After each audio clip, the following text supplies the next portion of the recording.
Hey, what's up, everybody? Welcome back to the Dr. Quack podcast. I have a special guest on here today because we're about the positivity because the world needs it. This man I've known for a long time. He's a good friend, a great man in this business, and the owner of Stranglehold Championship Wrestling, Eric Nelson. Say hi, Eric. Hey, how's it going, everybody? Hey, welcome to the show. Glad you could come on. You know. It's always a pleasure, Doc. With everything going on in the world, I figured we would send some positive vibes everyone's way. Yeah. So, what's going on with you? Well, I'm going to tell you, my show, Armageddon, March 21st, is to go. I've got some great talent coming in. They're not deterred by any of this. They're ready to entertain the people. I've got people that are ready and willing. They're tired of being cooped up. They're like, yeah, we want to come out and do something. I am telling everyone to exercise caution and, use their best judgment on this. But we are taking those precautions as well. We've done some extra cleaning. We got everything in place. We got a good show plan. We're going to make this a great, great show. I mean, that's awesome. I mean, a lot of people are kind of fearful, but I'm glad you're running your show. That's really great news. But like I said, if this is the end, which I highly doubt, but if this were to be the end, I'd rather go out, doing what I do best with the people that I want to be around. That's awesome. That is really great news. So, this show to you, I mean, what's the best match on the card? Would you tell me? Well, it's going to be wild. We got the international superstars Blanca Loco and Dream Girl Ellie coming in to face the tag of Joseph Von Schmidt and Brandy Scotch Baker. Ooh. The international title and the women's title will both be on the line of that match. I intend to have a four-way dance to crown the new Warzone champion. Ooh. And of course, I've got a special opponent for the world heavyweight champion himself. So, like I said, let's not forget those Dashly World Elite. Oh, don't worry, boys. I've got something planned for you. Team Stranglehold's been recruiting. We've been on a recruiting drive because every time I turn around, World Elite's snatching up somebody, and they're getting stronger. They're wanting to take on Team Stranglehold. Well, Team Stranglehold's been doing a little snatch and grab of our own, so stay tuned. Yeah, I mean, I'm kind of really excited to see that there. I mean, the World Elite, they've been causing you some trouble lately.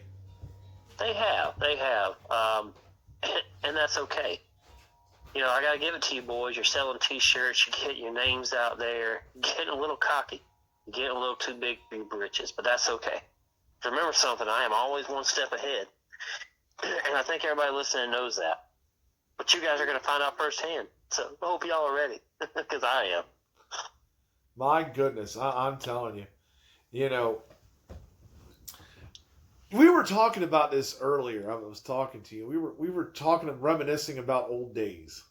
Oh, yes, because I tell you what, guys, the best stories in the world always begin with Doc and I. And we're going to share some of those with you. So let's talk about one of my personal favorites, Doc, Star City Wrestle Fest. Oh, Star City. How many people can say they partied all night long with Wildfire Tommy Rich and Tito Santana and two beautiful women in a hotel room? I mean, those were good days, man. I'm telling you, man. There's some things you can never, say I regretted doing, and this is one of them because I don't ever going to regret this. And and most importantly, that really sticks out in my mind, it was George Animal Steele's final appearance. Yeah. I mean, and what a send off, at Denny's with myself and Mike Money, and of course the current Stranglehold Women's Champion Brandon Scotch Baker, along with some of the other guys, and then of course it was Paul Rundolph there. Tony Atlas was in the house. Jimmy Valiant was there. Old Boogie himself. Boogie. Of course, we can't forget Jim Cornette's table. Boy, that was a blast a minute, wasn't it? It was. I'm telling you. His greatest joke about me, Dr. Quack, he started at the bottom and he stayed there. That's right. He said, sounds like a proctologist. I mean, I'm famous now. I feel famous. Buddy, that was a wild day too. That opened up a lot of doors for a lot of us that built some strong alliances with some people, built some great friendships that, to this day. I do remember invisible arrows.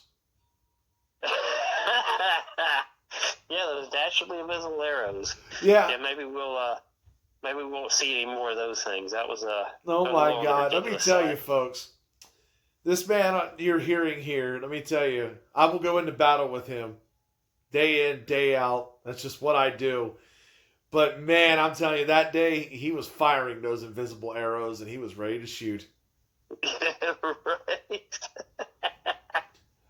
I mean, it was the goofiest thing I ever saw since the figure 5 leg lock. Oh, not near as bad as a Dr. Quack punch, so let me assure you. Oh, God, them Dr. Quack punches. Anybody who's ever worked me knows my punch is pretty garbage. I mean, it's okay. It's cool. It works. You know? I mean, Dustin Rhodes would go, nah, baby, that's for somebody else. That's not for you. Nah, well, baby. I gotta tell you, though. Well, let's see. Favorite Dr. Quack moments. Definitely the Dr. Quack and Special Ed robbery. That was a good one. Oh, God. You know, taking a trip down memory lane, I remember walking into that locker room. And somebody, I think it was you maybe? Was it you that introduced me to Special Ed? Yes. Yeah. I mean, he's acting this way, and I'm just following suit. It fit perfect. I mean, he was one of my favorite opponents of all time. Oh, yeah. We, for all of us that were witness to this, it was a laugh a minute. I remember Johnny Hart said, if I don't stop laughing this hard, I won't be able to wrestle tonight. I'm telling you, it's about as bad as having your parents walk in with alcohol and sit down in the middle of the bleachers. Now, that was amazing. That was my first time I met you folks. Like, hey, how you doing? You don't mind if we do this here, do you? I'm just like, go right ahead. Seat's right over there. You guys enjoy yourselves. I mean, we're in the middle of West Virginia. You figure this has got to be legal. Well, I'll tell you what, a firehouse in Greenwood, West Virginia. I mean, who knew, right? Who knew that the beginning of the Dr. Quack and Eric Nelson saga would begin at a firehouse in Greenwood, West Virginia? Oh, it would did. Expand all through Tennessee, all through Georgia, all through West Virginia, all through everywhere. And it led to my meeting with Joseph Von Schmidt, which, we've been making some good magic down here together. He's a reigning international champion. Yeah, and he does a great job. I want to touch on this real quick. Well, even though we're reminiscing, I kind of want to plug this. So I'm bringing his people from Connecticut in for Friday night fights on April the 17th, Ooh. which is going to follow with my show on April 18th, Insurrection. Okay. Because I've agreed to let World Elite get their little sponsors and their little kiss butt people to help sponsor their show. And they're called Insurrection because they think they're going to overthrow me that night. Well, I hope you got paid in advance, boys. That's all I can say. I hope your sponsors paid you guys in advance. Because I'm going to hand you some more of the ass-whooping pie that day, as well as, well, you guys already know what you got coming Saturday. You might as well get ready for it. I'm going to whoop your ass and send you home to your mom and dad and tell them you were bad at school again, and I had to take you to school, because, now you're coming to the principal's office here. So I hope you boys are ready. Think, World Elite, we're going to take over Stranglehold. Well, we'll see about that. We'll see about that. I hear you guys got some surprises for me. You know what? I like surprises because I've got some surprises for you. And Doc will tell everybody. I've always got something up my sleeve. Always. This is very true. And for all you fans out there, like I said, you guys are not going to disappoint. I promise to give you every penny worth of your money at this show. You guys are going to love it. You guys will be glad you came out. And years from now, we're sitting back talking about this this rough time in our history. We're going to be like, well, this and this and this was going on, but boy, did we have a great time on March 21st. Because I'm going to make it one for the ages, y'all. And where's this going to be in March 21st? 1361 Peach Parkway in Fort Valley, Georgia. Woo, good old Fort Valley. Speaking of that building, a lot of people don't know this, but this man on the phone at one point was my manager. Wow, and I'll tell you what, that was my debut as a manager. Did you know that? I did not know that. I thought you did a couple. As a manager. Wow. And I get to be the lucky guy. Let me tell you about this show. I just got to go into this because this is great. Now, who was booked in the card here to go take on the champ? Well, it was one half of the executioners from the old WWF days. Yeah. And what happened? He was excellently executed. Why not? Pretty much. He never made it to the ring. I still haven't heard from that guy. Wonder what happened there. He definitely disappeared. Yeah, he disappeared. And so, we moseyed right on in so the doctor could operate. And, CJ Awesome, if you're listening, you got lucky that night, son. You did. If you ever want to dust off the old boots and try again, I'm pretty sure I can arrange a special stretcher match just for you guys. Oh, Jesus. Yeah, I'm getting too old for this right now. It would be our pleasure. It'd be one more ride for a future Hall of Famer, right, Doc? If you say so, yeah. We'll go with that, okay? Speaking of Hall of Fame, I do have a singles induction this show, and I am inducting a tag team. Who are you inducting? Well, that's why I want everybody to come out and see. It's going to be a surprise. And it's going to be some blasts from the past from Middle Georgia Wrestling. All these folks that helped begin my independent wrestling career, started in that very same building that we now house Stranglehold shows in. A lot of history there. A lot of legends came through those doors. A lot of legends stepped up that very ring that you stepped in, along with myself, Jake Snake Roberts, Lanny Poffo, Ron Simmons, the Rock and Roll Express, Mr. Wrestling number 2, Ole Anderson, Johnny Grunge, and the list goes on. Yeah. A lot of history there. A lot of history came through those doors, and I was witness to all of it. That you were. I mean, that's a great feeling just to know. You mentioned so many names there that, incredible talents. And of course, the very first Bloodbath show was held there. Of course, the secondary Bloodbath, the legendary Sabu was dethroned by my own hardcore legend, Dangerous Danny Horn, who's about to enter my Hall of Fame here real soon. I have not decided officially when I'm going to induct Danny, but it's coming. And he deserves every bit of these accolades. He has been a trooper throughout the years. He helped build that place. So he's a very worthy nominee. And I'll tell you, folks, if you're one of those people that will say no to the promoter, this is not how you describe Danny Horn. Let me tell you, Danny Horn, if you asked him to do something, he would be there. He would say, okay, I'll do it. And like I said, he became the inaugural Warzone champion, has retired as an undefeated champion. So that's something noteworthy in itself. Warzone champion was first crowned there, and Danny Horn was the one who held it the longest, and he retired as the undefeated Warzone champion. Yeah. And I'm gonna give the man his due and give him all the accolades that he deserves. Yeah, I want to go back to that match with CJ Awesome though. This was funny here. When we're standing, let's go to that. Do you remember the Gorilla? You remember we're standing at the Gorilla, and all of a sudden, my music hits. Do you remember how pumped up you were? Oh God, yes. I was ready to go out there and just get my heel on. Oh my God! And you went out there and were ranting and raving, and the fans. It was ironic. They were cheering you. They were cheering both of us. Yeah. I mean, they were chanting quack, quack, quack, and they were making fun of CJ. It sounded like a Mighty Ducks game in there. I swear to God. I mean, it was like this is your world champion, and you guys are making fun of him. But they were chanting quack, quack, quack, quack. Oh my God! It did sound like late night fishing at Lake Sobosaki. Let me tell you. It was. I mean, I'll never forget it too. I mean, because I seen guys that traveled all the way from Tennessee to come to this show, and it looked like a clown car. What a show that was! Huh? I said, what a show that was. Oh, it was.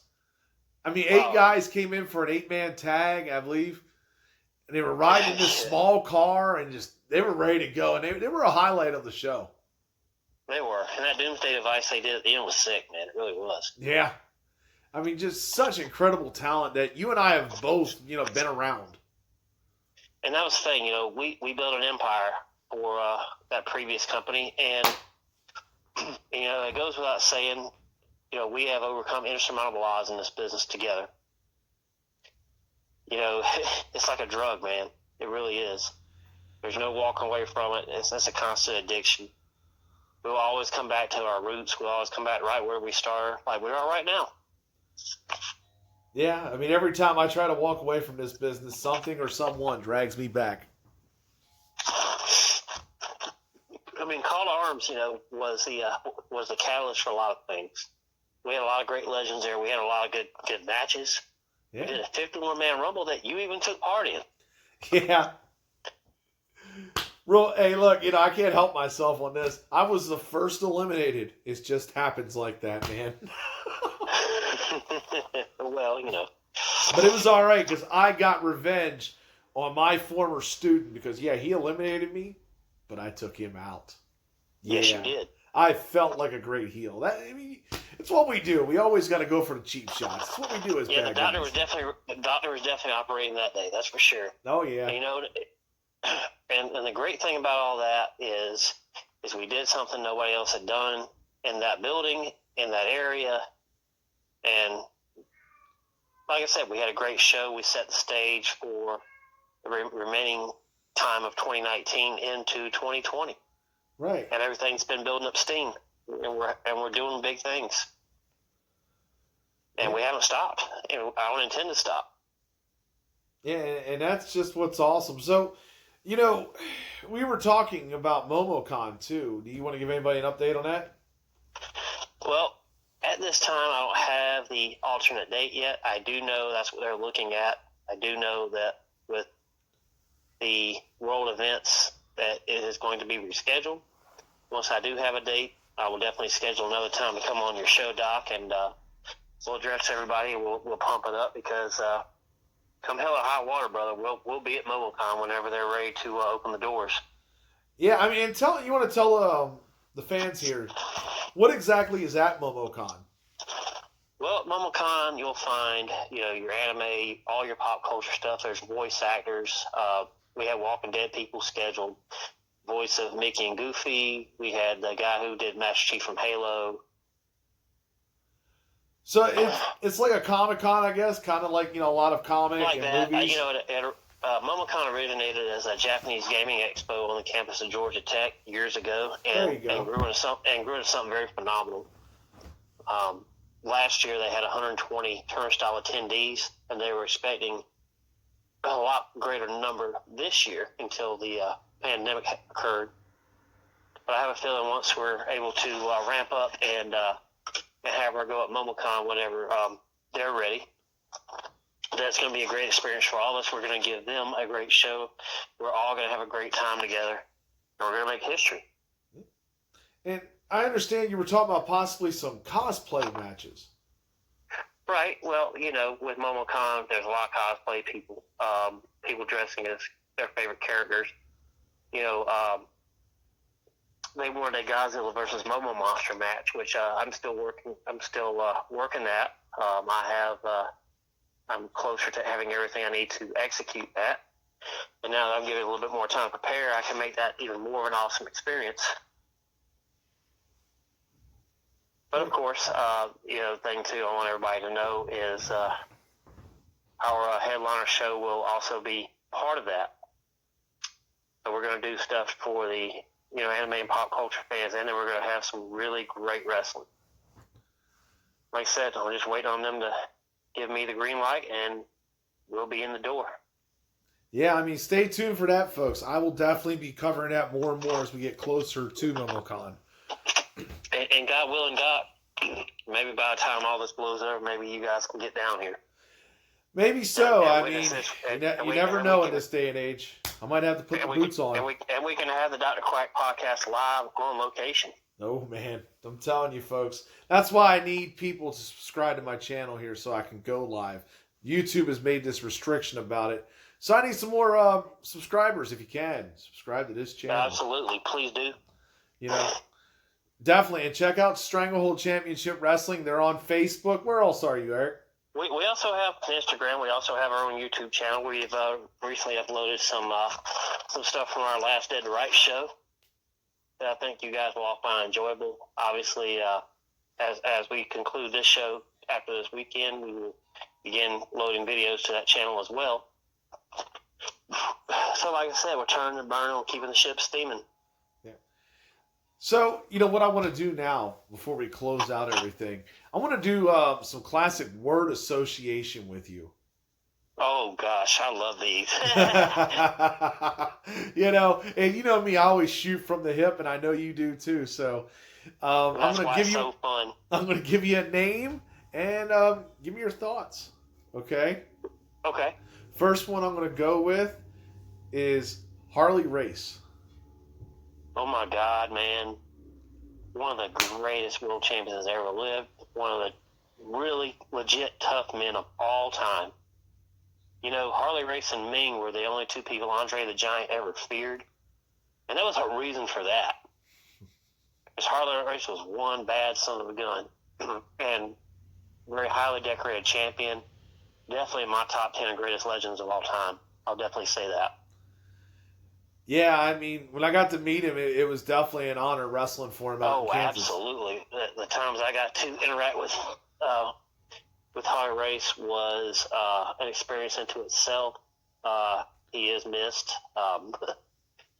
It goes without saying, we always say, who will fill these shoes? Nobody will fill those shoes. I don't see anybody ever filling the shoes of Harley Race. That's just where I stand right now. Yeah, I mean, definitely one of the best. So here we go. Here's the name for you from the past. You ready? Oh, yeah. Oh, Jesus. Let's go with Nature Boy Paul Lee.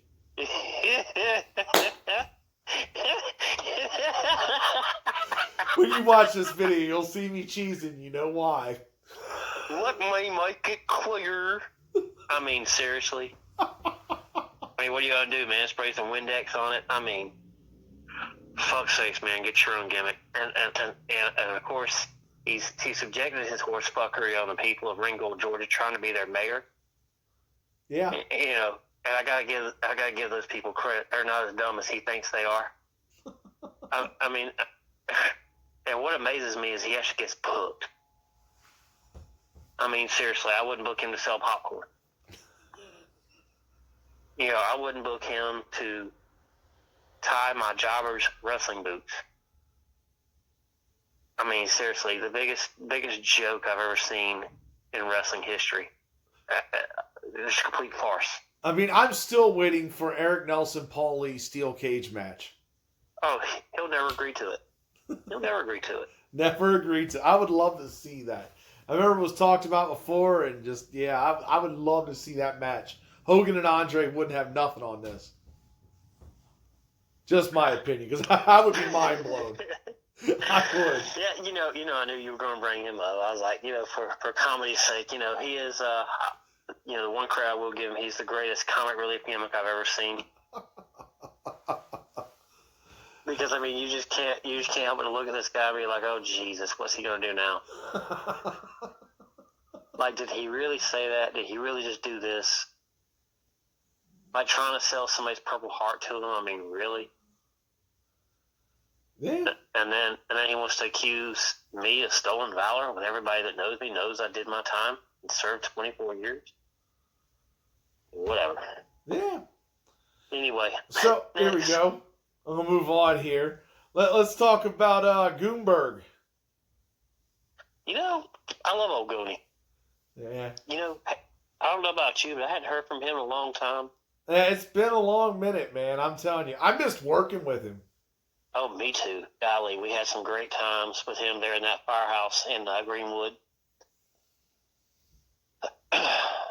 Just, those are memories, a lot of that opened a lot of other doors. I mean, it really did. I was glad to work with those guys when I did. I was glad to have helped out when I could. If I ever get a chance to see him again, if he wants to do anything, he wants to be on one of my shows, all he's got to do is ask me. Yeah, I mean, and he was talented. He knew how to work the crowd. I'll tell you what, and I'll bringing back Danny Horn for a second. Yeah, let's talk about him. Go ahead. We brought Danny Horn in for a Johnny Hart and Danny Horn hardcore match, man, I tell you what, it was one of the best quality hardcore matches I've ever seen. I mean, we're not talking about one-trick pony show like people like to associate hardcore wrestling, which that does kind of, if it's not done right, I can see their argument, but I like to think that we bring in the people that know how to tell a story and make hardcore work and make it a real good thing. You know what I mean? Yeah. And those two right there, you know, they were the epitome of that for that time in West Virginia, and it was great. We got the crowd really excited. You know, they're like, man, we've never seen this before in our lives, you know, and that's what we always strive to do. We always strive to be, you know, what haven't we seen before? That's what I always look for when I plan my next thing is what haven't we done yet? What hasn't been seen? What hasn't been done in a while? Exactly, you know, what's right. going to keep the people interested? What's going to make them come back? You know. So here you go. I'm going to move on here on this one. All right. Joey Ryan. You know, I got to be honest. I'm a little on the fence about him. Well, I'll say this, you know, I have talked to people that are fans of Joey Ryan that actually think what he does is new and exciting. But at the same time, With his dick flip. right. At the same time, growing up when there were still territories, you know, watching Georgia Championship Wrestling, actually being part of the Georgia Championship Wrestling revival in 2011, you know, knowing old school wrestling like I do, it's not my cup of tea, honestly. I mean, he's got his followers. He does his thing. You know, do get your money, whatever. But it's kind of like, it's just not my thing, man. Right, I get that. That makes sense. So here we go. Let's go to the other side of that spectrum. Let's talk about Jim Cornette. Oh my God, mentor. That's the first word that comes to my mind with Jim Cornette. One of the greatest mentors I've ever had. Did a lot for me. Gave me a lot of opportunities. One of my most absolute favorite people to work with in the whole world. You know, even though he's one of the most controversial people in the business, he always keeps it real, man. Always. We always have a great time. We always make money. Yeah. So having a great time making money at the same time is something I'll always vote on. Yeah. Speaking of making money, both the guys that you and I both know, Mike Money. Oh yeah, well, you know, he was just recently inducted in the Stranglehold Hall of Fame. Yeah. Mike Money was the guy who gave me my start. You know, the very first promoter that, you know, got me in the business. And he shook my hand to welcome me to the team. He said, "Man, your battle stations." And boy, let me tell you what, he wasn't joking. It's been exactly that ever since I started, and it hasn't stopped. But I've enjoyed the ride so far. Definitely. So here we go. I got one last name for you. You ready for this one? Oh, sure. Go ahead. Cue Ball Carmichael. No, I know. I know you don't like him. I tell you, it ain't that I don't like him. I just, you know, there's different respect levels. I will say this. I respect.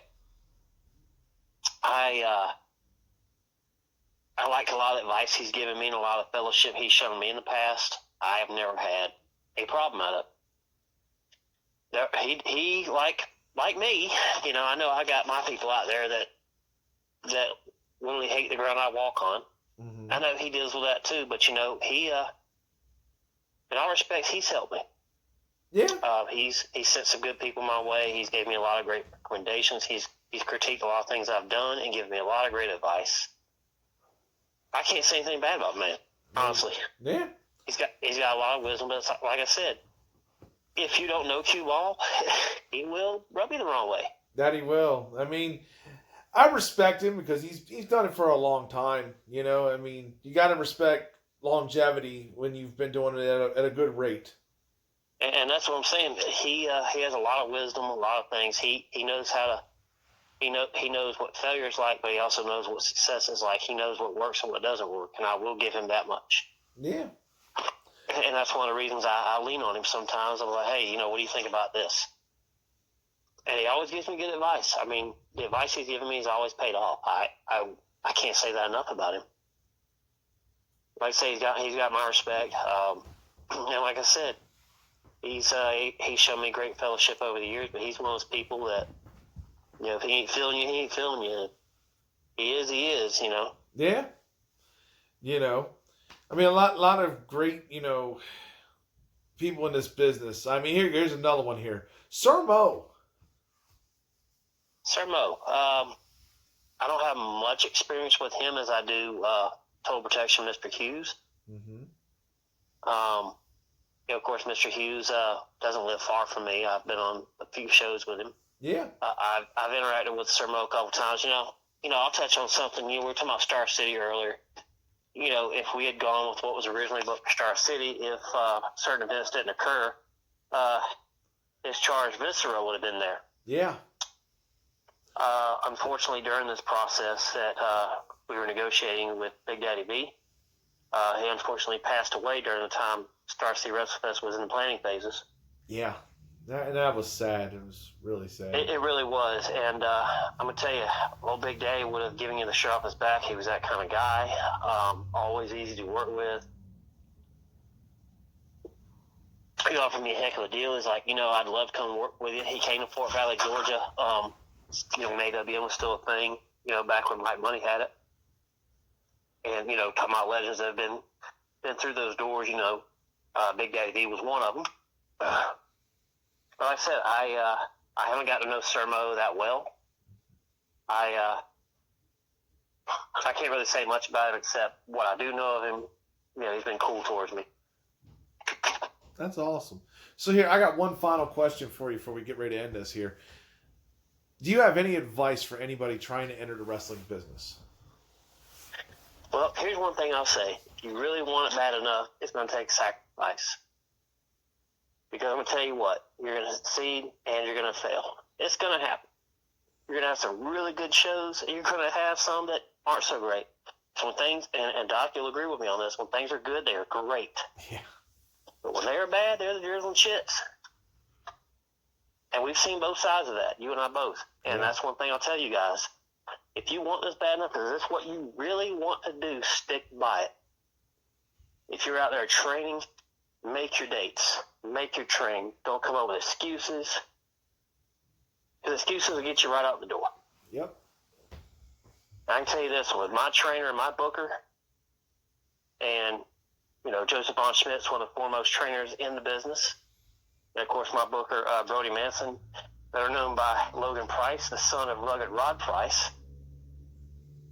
Both those guys are very matter of fact. They're very professional. They help me run a very tight ship here at Stranglehold. And they'll tell you, there ain't no excuses. Those are left at the door. If you commit to us, if you want this, if you want to build something. Exactly, you know, right. Brody will tell you, you know, wrestling's expensive. It's an investment. You know, I look at the people that invest in themselves, and that's the big ticket. When I look at a new talent, somebody I'm not familiar with, Colt Storm, if you're listening, man, I can't wait to meet you.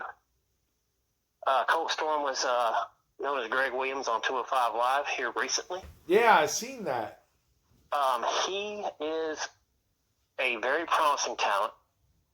I'm giving him his debut March 21st. I have some good stuff planned for him. I think he'll enjoy it. I think he'll enjoy working with the people that he's going to be in there with. And I will say this. I'm looking forward to seeing what this guy's got, because you can tell by looking at him, he's invested in himself. He views himself as an enterprise. He knows this is what it's all about. This is what I want, where I want to be, no matter what the circumstances, no matter the rest of the country's falling to ruin. I've got a job to do.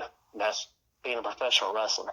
And that right there, for all you would-be warriors out there, that's what it takes. That right there is a prime example of what it takes. Sacrifice. Integrity. The ability to get up and keep going. Heck, my own booker, Brody Manson, wrestled a match after he got 2 teeth pulled. You didn't hear him back there crying. I didn't even know he had his teeth pulled until I go to the back and he's pulling bloody gauze out of his mouth. That's what it takes. It takes, when you want to give up, you don't. When you want to quit, you can't. All you can do is push, push, push, because you can't get to the top of the mountain unless you push. Yeah, I mean, definite, truer words couldn't be spoken. I mean, you've got to have the one. And most importantly, and this is why this is our motto: only the strong may survive. There you go, folks. Well, I'd like to thank you so much for coming on the Dr. Quack podcast. My pleasure. And all you folks out there listening, check us out on YouTube. And most importantly, keep your chins up. Let's go out there. Let's remember, let's fellowship together. Those of us out there that are still carrying the torch and still trying to plow through these difficult times. I know there's other people besides Stranglehold out there doing it. Let's get out there and support these guys. That's right. Let's not be scared. Let's not be intimidated by this. This too shall pass. Yep. And I'll put a link to Stranglehold's YouTube page on my YouTube channel here. So by all means, check them out. You will be impressed. Like I said, Eric, thank you so much for coming on. Well, absolutely. We'll talk again soon, Doc. All right. Well, next time we'll talk about MomoCon. Stay tuned, folks. And I'm out. Stay tuned. Well, good night, Doc. Good night, Eric. Goodbye. I'm sorry, I need to do one more thing here. Eric Nelson, I'm telling you, he's a great friend, and I love him to death. And I know he's going to be successful. But I have to talk side note on this because this happened today, officially. This right here, number 12, Tom Brady, went to Tampa Bay. And honestly, I'm not mad at him. The Patriots should have paid him his money. They really should have. And they decided not to. But it's okay. I'm still going to cheer him on because, if my team over here, the Patriots, ain't going to win, I will definitely cheer the Buccaneers. I have no problem with that. But I'm telling you, this is going to be a rebuilding year for New England. So stay tuned for that. I just had to get that off my chest, and I'm out.